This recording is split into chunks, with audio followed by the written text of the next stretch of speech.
Book of Heaven, Volume 7. 3rd to the 15th of December 1906. Page 54 to 56. December 3, 1906. The sweetness and the peace of the soul. Since blessed Jesus was not coming, I felt such bitterness. Not only this, but a sort of hitch within my interior, such as to make me almost restless. Oh, God, what pain! All other pains compared to this are nothing but shadows, or rather, refreshment. Your privation alone can be given the name of pain. Now, while I was fidgeting, he came out, in passing, from within my interior, and he said to me, "What is the matter with you? Calm yourself, calm yourself. Here I am, not only with you, but in you. And then, I do not want this restless heart.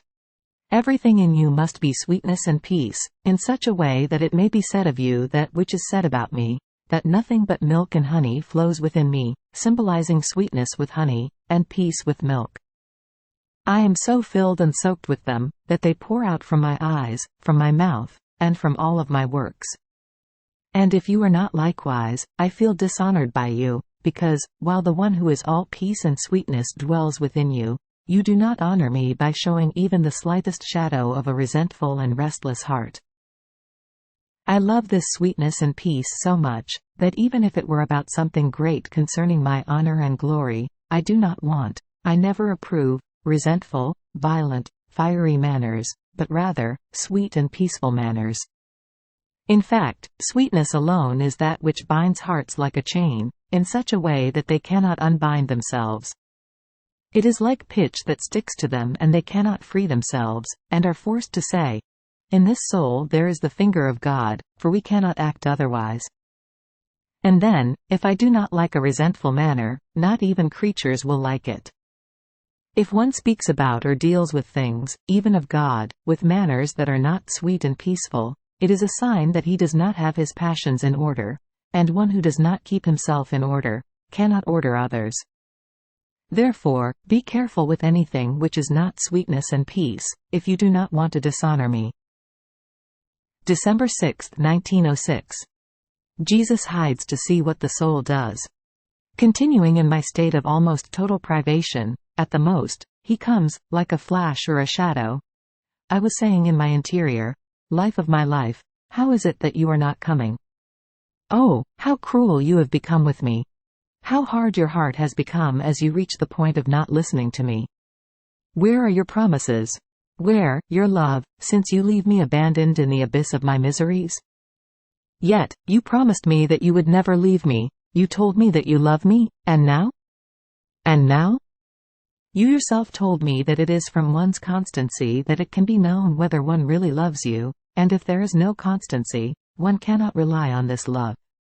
So, how is it that you want it from me, who does not form your life, and then you who are my life deny it to me? But who can say all of my nonsense? I would be too long."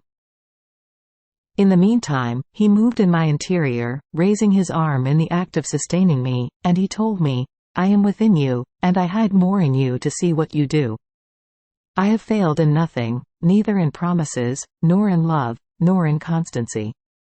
If you, imperfect, do it, I do it in the fullness of perfection toward you."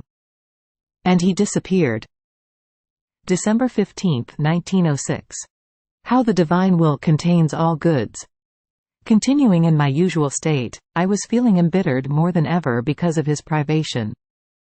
In one moment, I felt as though absorbed in the will of God, and I felt all my interior appeased, in such a way as to no longer feel myself, but only the divine will in everything, even in his very privation.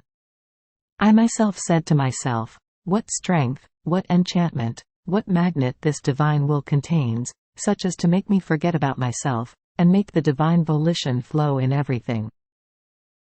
At that moment, he moved in my interior and told me, "My daughter, since the divine will is the only nourishing food that contains all flavors and tastes together, which are suitable for the soul finds her favorite food and becomes appeased.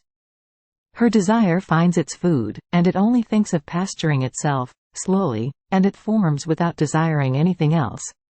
Her inclination has nothing else toward which to tend, because it has found the food that satisfies it.